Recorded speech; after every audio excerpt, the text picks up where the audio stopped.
And I call the member for Melbourne. Since 19th of December 2018, Sudan has been witnessing a wave of protests against the economic policies and allegations of human rights violations by the government.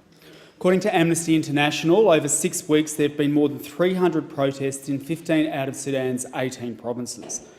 The government has responded to the protests with excessive and lethal force, using live ammunition, rubber bullets, tear gas and attacking the injured inside hospitals.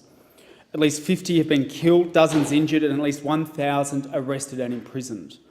Activists fear that many more may face arbitrary arrest and torture.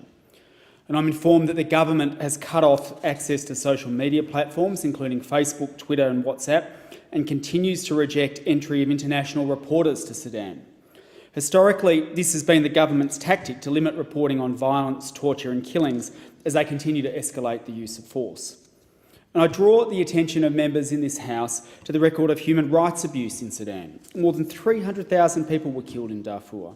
Many people in Blue Nile and Nuba Mountain regions were killed, tortured and discriminated against, while millions were displaced and forced out of the country, including some who've received protection in Australia and in my electorate of Melbourne.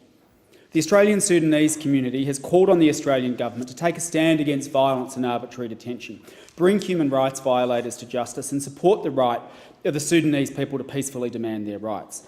And Melbourne's Sudanese community marched on Saturday for freedom, peace and justice, and to demand that President Omar Al-Bashir, who is wanted by the International Criminal Court for war crimes and crimes against humanity, step down. Australia and governments around the world must take action and speak up.